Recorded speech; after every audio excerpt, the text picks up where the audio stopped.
Recebam a paz do Senhor.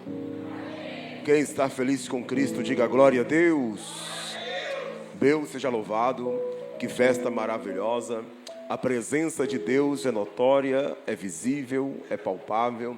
A glória do Senhor está nesta casa. Que Deus continue dando o crescimento a essa obra. Deus abençoe a vida do pastor Robério, que nos formulou o convite. Muito obrigado por lembrar deste humilde servo. Que Deus abençoe sua vida, sua casa, sua esposa, a pastora Kelly. Que Deus abençoe, amém? Estou acompanhado aqui da minha esposa Darly e também da Marli, que é sua irmã, que está aí conosco nessa trajetória. Que Deus abençoe a vida dela. Deus abençoe a vida dos músicos aí. Se puder me acompanhar aí, eu agradeço, amém? Em nome de Jesus. Irmãos, eu já tentei ser músico. Eu já tentei, mas não deu certo.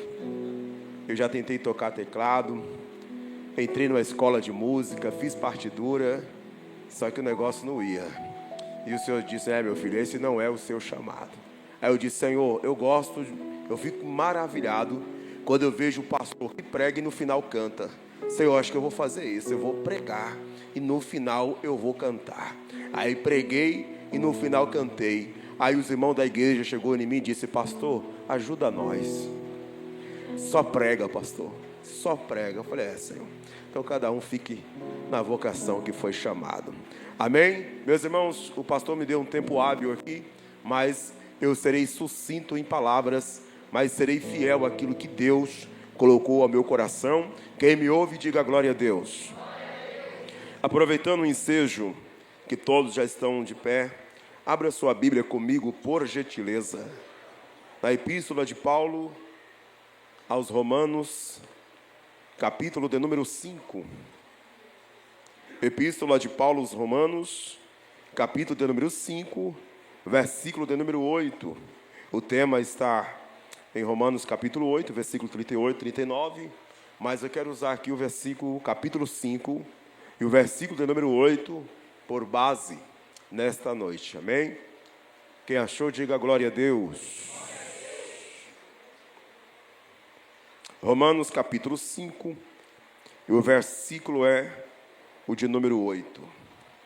Está escrito: mas Deus prova o seu amor para conosco, em que Cristo morreu por nós, sendo nós ainda pecadores. Mas Deus prova o seu amor para conosco, em que Cristo morreu por nós, sendo nós ainda pecadores. Amém? Os irmãos podem tomar o seu assento, coloque a sua Bíblia no colo e dê uma linda salva de palmas para Jesus, porque Ele merece. Aleluia!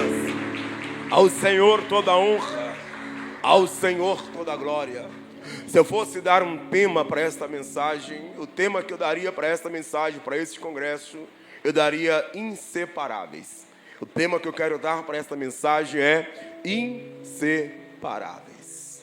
Meus irmãos, antes de nós nos aprofundarmos aqui no texto, nos aprofundarmos no versículo que eu acabei de ler, eu quero fazer aqui de forma bem sucinta, bem rápida, algumas pontuações do livro de Romanos. A primeira pontuação aqui que eu quero fazer no livro de Romanos é que essa epístola aqui, essa carta que foi escrita pelo apóstolo Paulo, à igreja que está em Roma.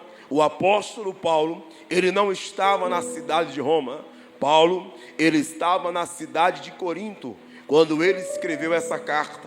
Paulo estava hospedado na casa do irmão Gaio, quando ele escreveu essa carta. A segunda pontuação aqui que eu quero fazer é que a igreja de Roma não foi fundada pelo apóstolo Pedro. A igreja que estava em Roma também não foi fundada pelo apóstolo Paulo. A igreja que estava em Roma, ela foi iniciada, ela foi fundada pelos crentes que se converteram na pregação missionária de Paulo na Macedônia, e também pelos judeus que se converteram converteram em Atos dos Apóstolos, capítulo 2, os judeus que se converteram, os prosélitos, eles fundaram e iniciaram a igreja que está em Roma. A terceira pontuação que eu quero fazer aqui é que a carta de Roma, ela é a carta do apóstolo Paulo que escreveu aos Romanos. Ela é a carta mais teológica que nós temos e é a carta mais influente que nós temos. Essa carta, ela influenciou John Wesley, e essa carta também influenciou Martinho Lutero e continua influenciando até os dias de hoje. E quem ouviu, diga glória a Deus. Romanos capítulo 5, versículo de número 8, está escrito: mas Deus prova o seu amor para conosco, em que Cristo morreu por nós, sendo nós ainda pecadores. Deus resolveu provar o seu amor. Deus resolveu provar o seu amor para conosco. E como Deus resolveu provar o seu amor? Através de Cristo Jesus. Deus não quis apenas ficar falando que nos ama. Deus não apenas disse que nos ama, mas Deus resolveu provar o seu amor para conosco. E como Deus resolveu provar o seu amor para conosco? Através de Cristo Jesus. Jesus, ele é a expressão máxima do amor de Deus para a nossa vida. Jesus é o amor personificado. Jesus é o amor encarnado. Se você quer conhecer um pouco o amor de Deus para conosco, olha para Cristo. Quando você olhar para Cristo, você vai dizer: Deus me ama. Quando você olha para o Calvário, você vai dizer: Deus me ama. Quando você olha para a obra expiadora de Cristo, você vai dizer: Deus me ama. Então nunca deixa o inimigo soprar na sua mente e dizer para você que Deus não te ama, que Deus te esqueceu, que Deus te abandonou, que Deus não se importa por você. A prova que Deus te ama, e a prova que Deus não te esqueceu, e a prova que Deus não te abandonou é o seu Filho Cristo Jesus. Cristo Jesus, Cristo Jesus. Jesus é a prova que Deus nos ama. Deus, Jesus é a prova, é a expressão máxima do amor de Deus para com a minha vida e para com a sua vida. E é interessante, olha só o estado que nós estávamos, e olha só o estado que nós nos encontrávamos. Mas Deus prova o seu amor para conosco, em que Cristo morreu por nós, sendo nós ainda pecadores. Nós não éramos perfeitos, nós éramos desprovidos da graça de Deus. Nós levávamos uma vida errante, desregrada, sem pudor. Nós estávamos atolados nos nossos delitos, atolados nos nossos pecados. Nós levávamos uma vida de engano, uma vida de transgressão, uma vida de mentira. Nós estávamos afastados de Deus. A ira do Senhor estava sobre a nossa vida. Mas ainda assim, Deus resolveu provar o seu amor para conosco. Ainda assim, irmão, deixa eu dizer uma coisa. Talvez pelo justo alguém resolva morrer, mas poucos querem entregar a sua vida por injusto.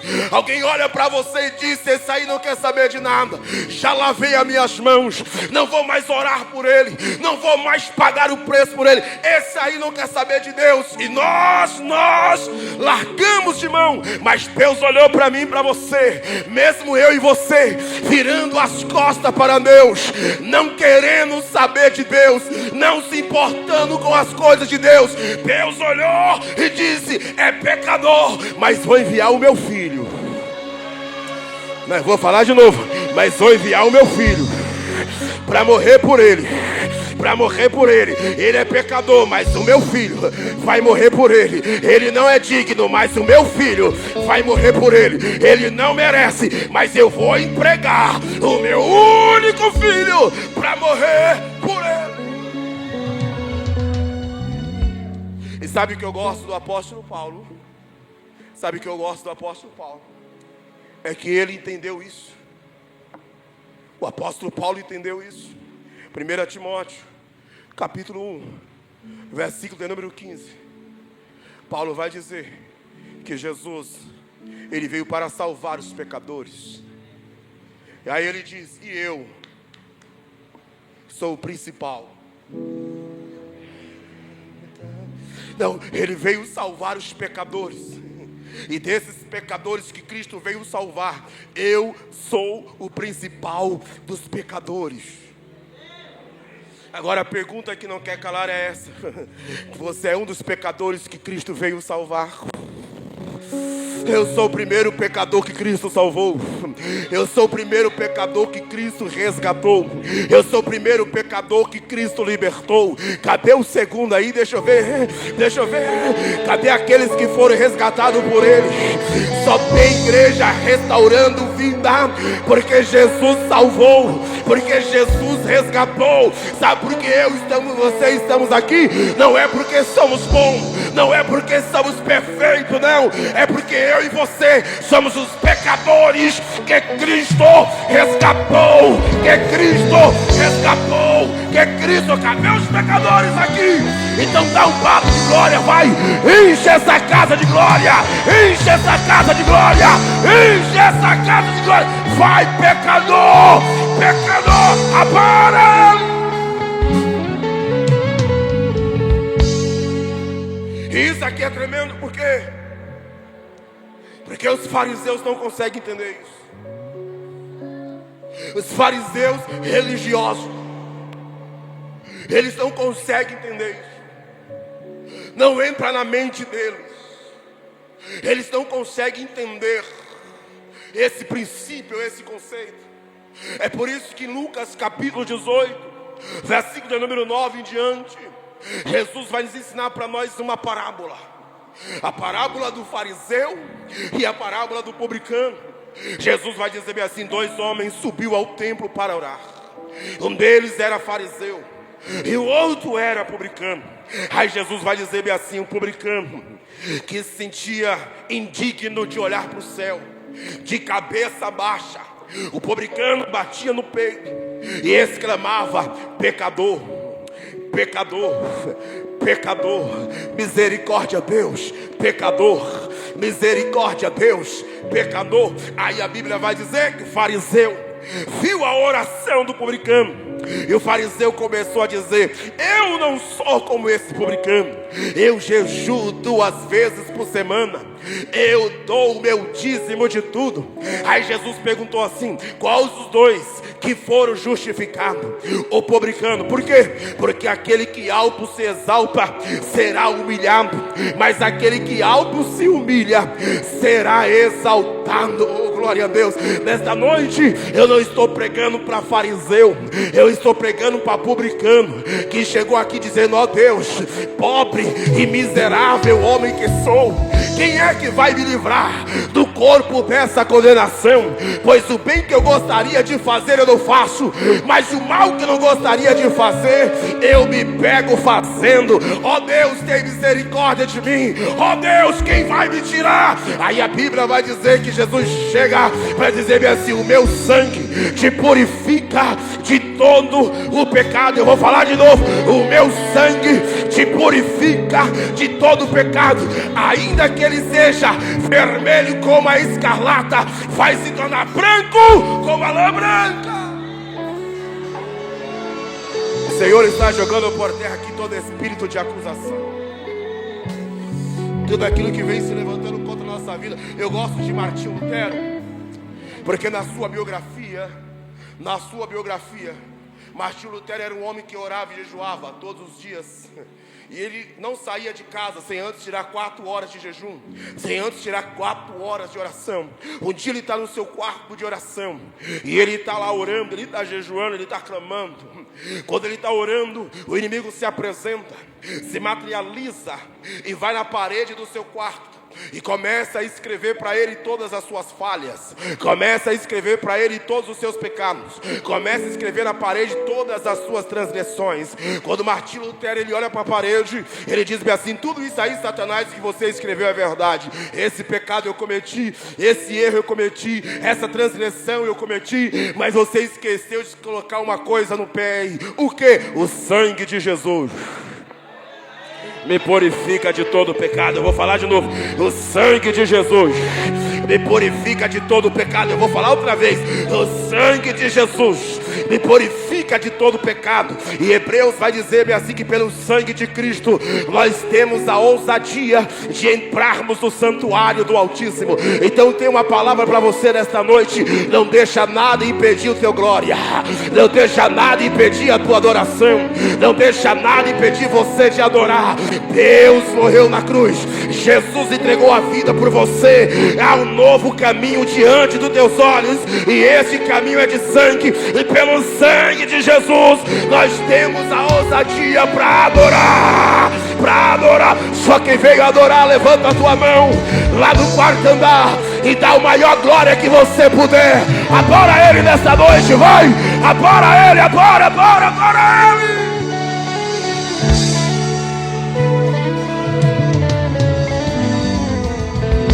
Os fariseus não conseguem entender isso. Quando nós vamos para Lucas capítulo 19, é interessante que Jesus ele entra dentro da casa de Zaqueu.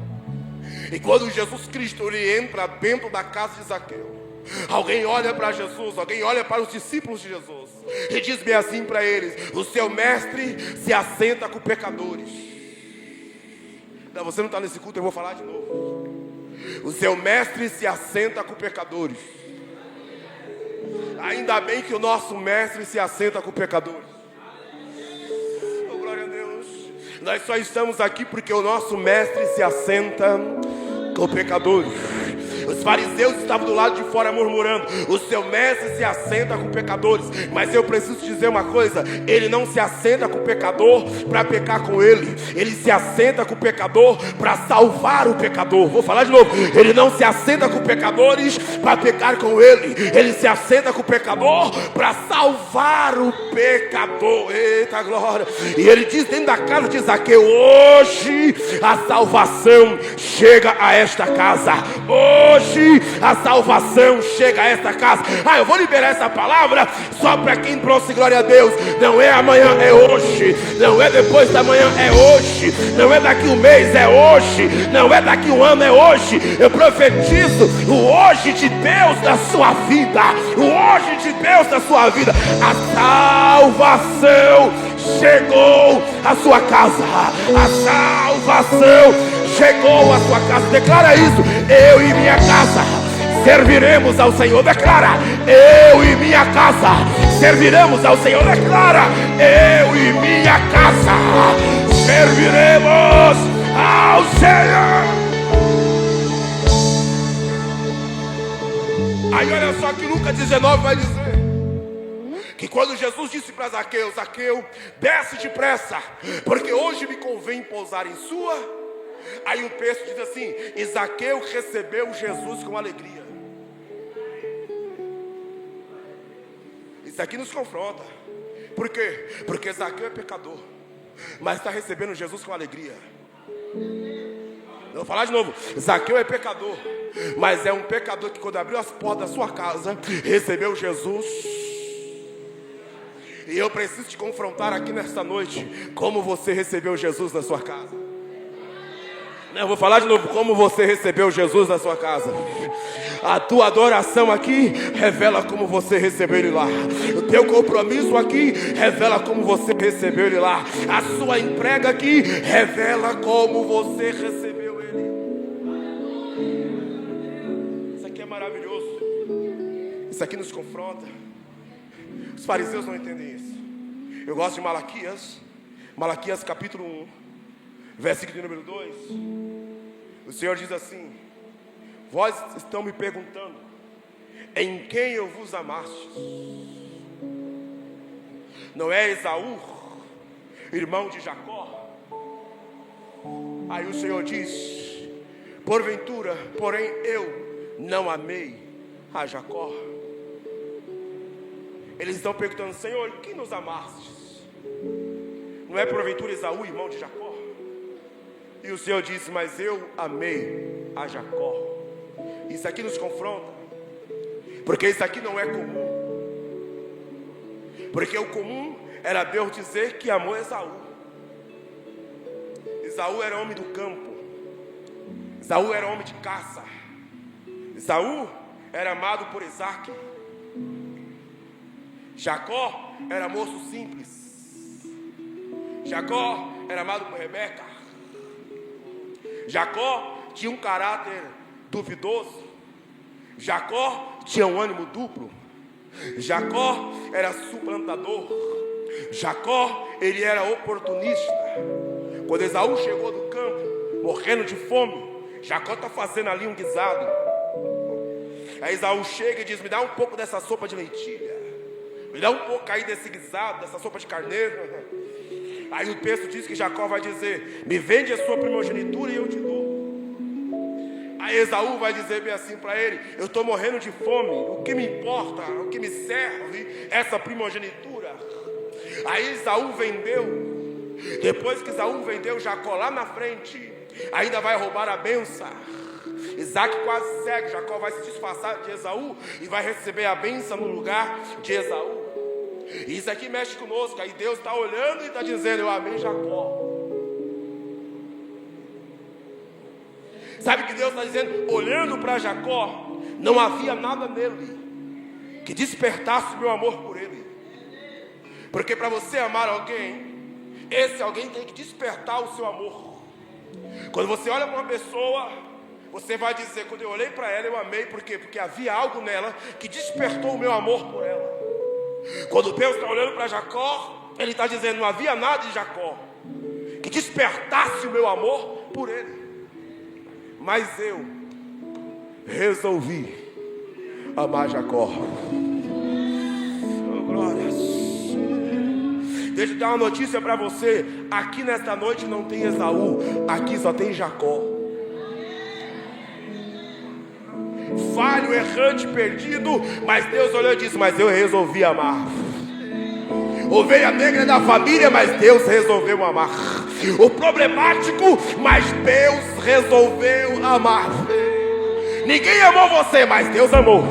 Ninguém queria, mas Deus disse: mas eu quero. As pessoas rejeitavam, mas Deus disse: eu não vou rejeitar. Alguém olhava para o Edson e dizia: o Edson, usador de droga, o Edson, cantor de rap, o Edson que vive uma vida desregrada, o Edson que anda por aí andando com pessoas do crime. Ah, não quero ele não. Mas Deus olhou e disse: mas eu resolvi amar ele. Eu resolvi amar ele. Eu olhei para ele e resolvi amar ele. Para você não há nada que desperte o seu amor, mas quando eu olhei para eles, quando eu olhei para você, quando eu olhei para a tua vida, perdido, andando sem rumo, sem direção, família destruída, levando uma vida totalmente desregrada, Deus olhou e disse: mas eu te quero, mas eu te amo, mas eu te amo, mas eu te amo, mas eu te amo. Cadê você aqui? Reage nesta noite. Se isso é verdade, enche essa casa de glória, enche essa casa.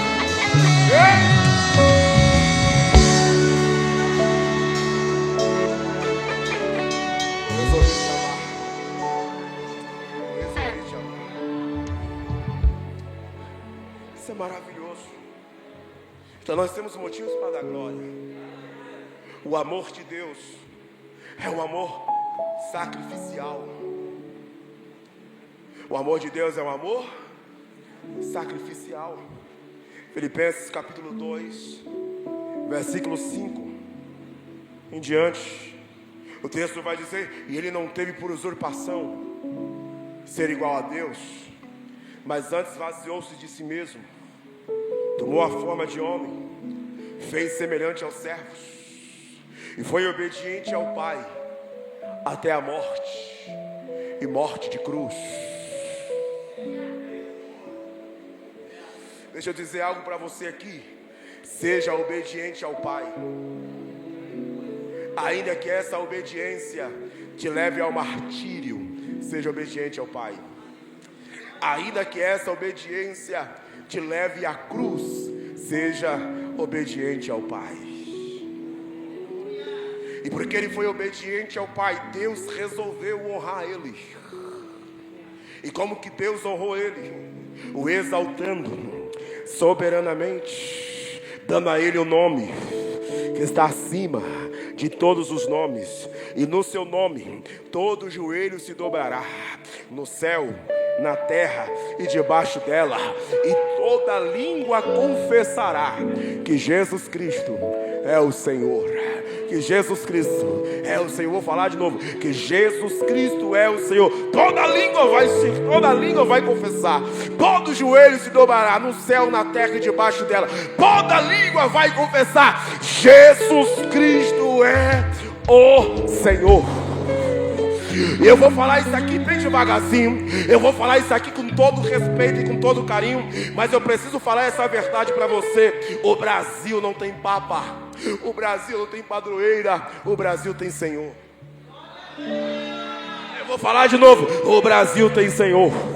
O salmista já disse: bem-aventurada é a nação cujo Deus é o Senhor, cujo Deus é o Senhor. Declara isso aqui para ficar registrado no mundo espiritual. O Brasil tem Senhor, esta nação tem Senhor. Quem governa essa nação é o Senhor. Quem direciona essa nação é o Senhor. Quem é adorado aqui é o Senhor. Quem é glorificado aqui é o Senhor. A minha casa tem Senhor. A minha família tem Senhor. O meu lar tem Senhor. Nós fomos comprados pelo Senhor. Eu e minha casa pertencemos ao Senhor. Essa nação tem Senhor. Essa nação tem Senhor. Essa nação não tem papa. Essa nação não tem padroeira. Esta nação tem Senhor. Tem Senhor. E o Senhor tem nome: Jesus Cristo, Rei dos Reis, Senhor dos Senhores, Autor da vida e Príncipe da paz. Se isso é verdade, reage, reage. Agora ele, agora ele, agora ele, agora ele, agora.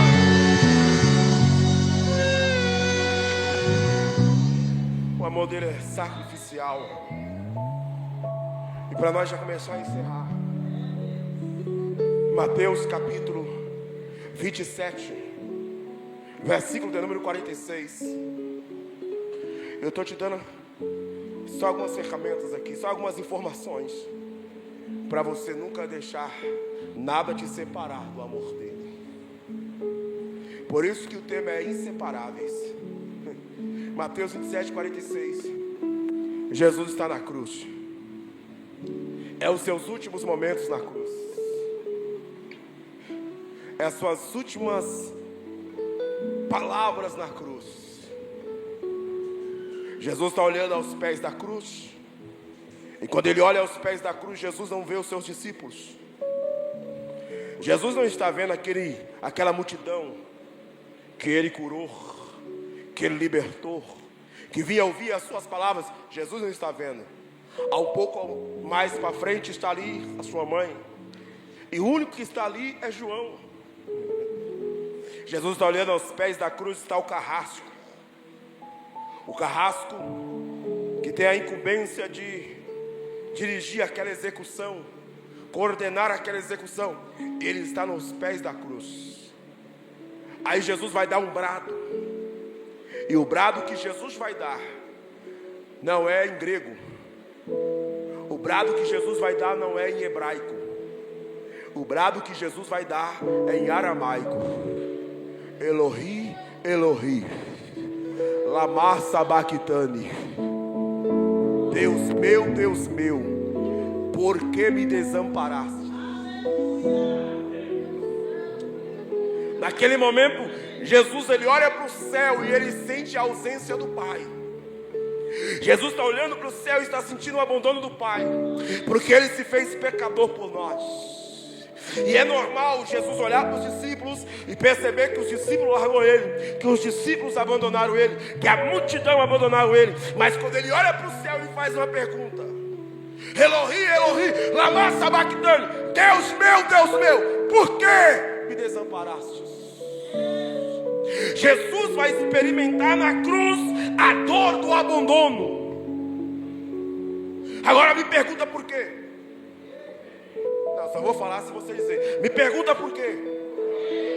Para que eu e você nunca experimentasse o abandono do Pai. Então Jesus passou pela dor do abandono para você não passar. Jesus passou a experiência do abandono do Pai, mas Ele vai dizer: a minha igreja, eu vou falar de novo, a minha igreja não vai passar por essa experiência. A minha igreja nunca vai dizer: o Pai me abandonou, o Pai me largou. Por quê? Porque essa experiência eu passei por ela na cruz. Eu passei por ela na cruz. Eu passei por ela na cruz. Eu passei.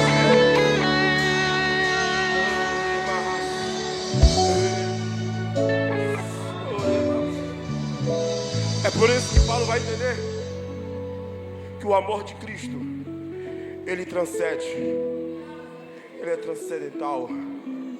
Aí em Romanos 8, ele vai dizer no versículo de número 38: porque estou certo de que nem a morte, nem a vida, nem os anjos, nem os principados, nem as potestades, nem o presente, nem o porvir, nem a altura, nem a profundidade, nem alguma outra criatura nos poderá separar do amor de Deus que está em Cristo Jesus, nosso Senhor. Ele vai usar forças extremas para dizer nada, nem no céu, nada no céu, não tem anjo, não tem arcanjo, não tem querubim, não tem serafim que poderá nos separar do amor de Deus. Nem a altura, nem a largura, nem a profundidade, nem as circunstâncias, nem as aflições, nem as guerras, nem as lutas, nem as pelejas, nem as difamações, nem a calúnia, nada nessa terra de origem comum, de origem natural, de origem humana, vai nos separar do amor de Deus. Pode se levantar o inferno, pode se levantar tronos, pode se levantar principados, pode se levantar potestades, pode se levantar o inferno todo, nada vai nos separar. Sabe por quê? Porque o amor de Deus está em Cristo Jesus. Está em Cristo Jesus. Está em Cristo Jesus. Deixa eu dizer uma verdade para você. Quando Deus olha para mim e para você, Ele não só enxerga você, Ele vê Cristo. Ele vê Cristo. Ele vê Cristo. Ele vê Cristo. É por isso que nós tínhamos tudo para ser réu do inferno, imperfeito. Muitas vezes nós falhamos, transgredimos, erramos, fazemos coisas que não agradam a Deus, e era para a gente ser fulminados vivos. E por que não somos? Porque quando Deus olha para você, Ele vê Cristo, Ele vê o Calvário, Ele vê a cruz, Ele vê o sacrifício, Ele vê o amor, Ele vê o perdão, Ele vê a entrega. E Cristo está nos céus, direita de Deus, intercedendo por mim, intercedendo por você. E se não bastasse isso, o Espírito Santo também está lá, dizendo: Deus, dá mais uma chance, dá mais uma oportunidade, fortalece ela outra vez, fortalece ele de novo. Ele escorregou, mas ele quer se colocar de pé. Ele está arrependido, ela está arrependido, ela está... Eu sinto a graça dele aqui, eu sinto o amor de Jesus aqui. Eu sinto o amor de Jesus aqui. Eu sinto o amor de Jesus aqui.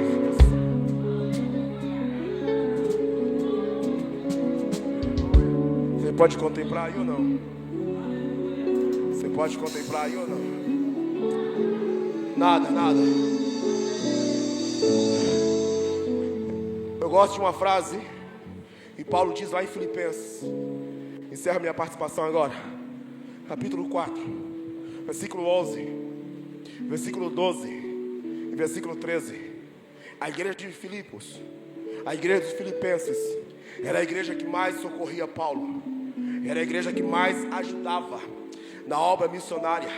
Só que quando Paulo foi preso, em prisão domiciliar, por alguma razão, por algum motivo, a igreja de Filipos deixou de socorrer ele. A igreja de Filipos deixou de levar donativos para ele. Mas quando eles se encontram novamente, Paulo diz bem assim para eles: não fique constrangido, não fique envergonhado. Por quê? Porque eu aprendi. O teu esquecimento me trouxe aprendizado. Então você não está aqui, eu vou falar de novo. O teu esquecimento me trouxe aprendizado. Então tem hora que Deus permite alguém se esquecer de nós, as pessoas não lembrarem da gente.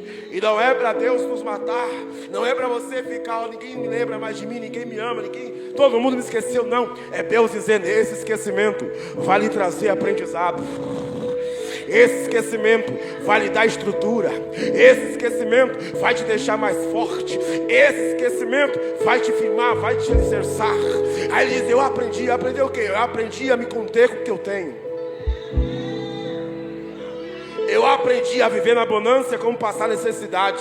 Em todas as coisas eu já estou instruído. Meus irmãos, olha só o que Paulo está dizendo. Eu aprendi a ver com o que eu tenho. Em todas as coisas estou instruído. Eu aprendi a viver tendo tudo como não tendo nada. Eu aprendi uma hora a estar com a conta no azul, outra hora a estar com a conta no vermelho. Eu aprendi uma hora a comer do bom e do melhor, e outra hora comendo só aquilo que Deus colocou na minha mesa, uma comida simples. Parece que eu vejo alguém olhando para Paulo dizendo assim: Paulo, como você consegue viver nessa gangorra? Uma hora está lá em cima, outra hora está embaixo. Uma hora está dando tudo certo, outra hora está dando tudo errado. Uma hora as coisas estão acontecendo, outra hora as coisas deixam de acontecer. Paulo, como você aguenta? Aí no versículo 13 ele diz: porque eu tudo posso naquele que me fortalece. Vou dizer de novo: porque eu tudo posso naquele que me fortalece. Vou dizer de novo: porque eu tudo posso naquele que me fortalece. Recebe força de Deus aí agora, vai. Recebe graça de Deus aí agora. Recebe força para suportar as lutas, para suportar as diversidades, para suportar os altos e baixos da vida. Recebe força, recebe força. O diabo não vai te parar, o inimigo não vai te parar, a guerra não vai te parar, a luta não vai te parar, a circunstância não vai te parar. Você não vai retroceder, você não vai recuar, você não vai voltar para trás. Não vai. Paulo diz: eu já sofri açoites, já sofri naufrágios, fui expulso de Bereia, fui esbofeteado por Satanás, fui caluniado, fui dado como morto, mas eu tudo posso, porque aquilo que não me mata me deixa mais forte. Oh, glória! Vou falar de novo: aquilo que não me mata me deixa mais forte, porque quando eu pensei que eu estava fraco, aí que forte. Por isso eu me alegro nas minhas injúrias, por isso que eu me alegro nas calúnias, por isso que eu me alegro nas perseguições, porque na minha fraqueza tem alguém que me dá força. Caminha. Vou parar, para não, recebe força. Vou desistir, desiste não, recebe força. Vou parar, vai parar não, recebe ânimo aí, recebe força, recebe graça. Deus, eu vou abrir mão de tudo. Vai não, filho, vai não. Você vai aguentar, você vai superar. Recebe força. Quantos acreditam? Com a permissão do pastor, se coloque sobre seus pés. Aleluia.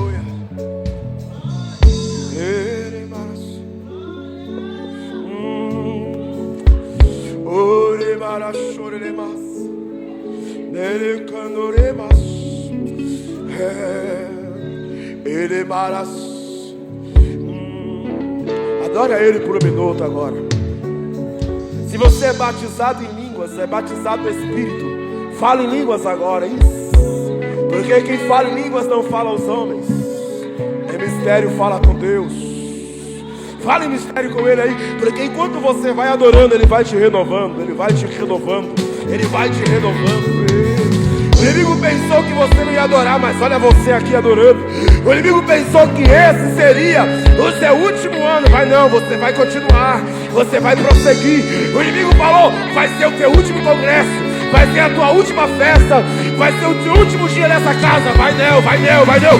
Você vai continuar. você vai prosseguir. E enquanto Jesus não voltar, você estará adorando a Ele nessa casa, você estará servindo a Ele nessa casa, você vai estar glorificando a Ele. Então enche essa casa de glória, vai! Enche essa casa de glória, vai! Enche essa casa de glória, vai! Enche! Isso! 1 minuto adorando! Vai, pecador restaurado! A graça te alcançou, a misericórdia te alcançou. Se você tem motivo para adorar, adora. Se você tem motivo para adorar, adora. Se você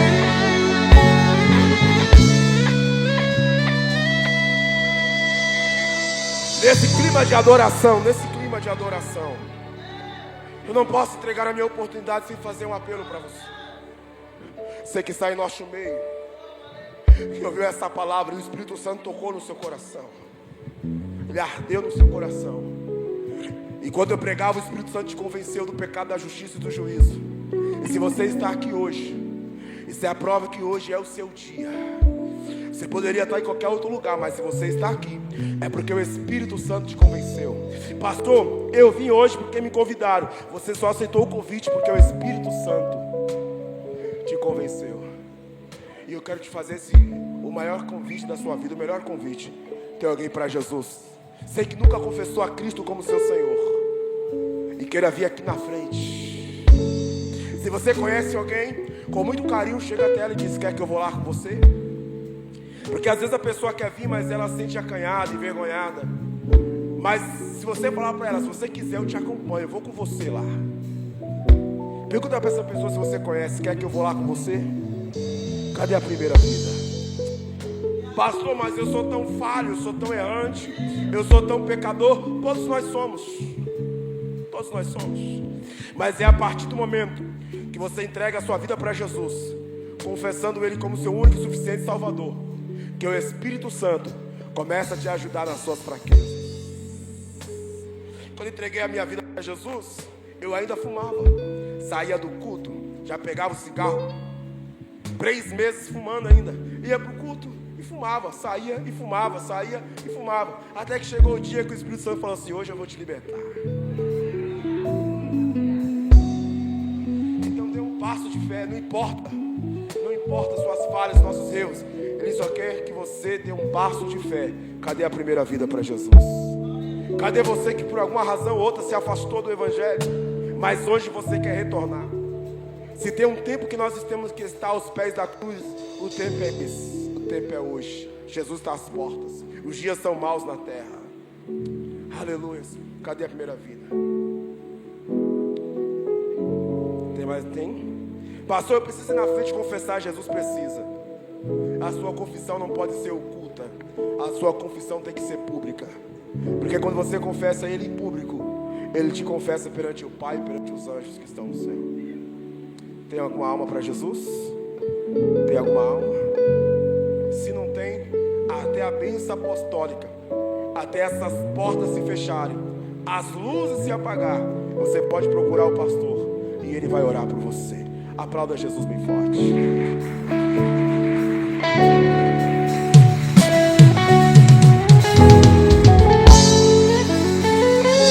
Meus irmãos, pedi permissão ao nosso amado pastor. Eu vou estar lá no fundo. Eu escrevi um livro de batalha espiritual, Combatendo o Invisível, mas acabou muito rápido. Mas eu estou aí fora com alguns doces de leite, diretamente de Minas. E tem também 2 pacotes de pão de queijo e 1 queijo meia cura, porque acabou muito rápido. Preguei hoje de manhã, já foi uma quantia de manhã. Preguei essa semana, já foi. E hoje tem um pouquinho aí. Se você ajudar eu acabar com essa quantia, pegar outra remessa, eu vou te agradecer em nome de Jesus. Deus abençoe, muito obrigado.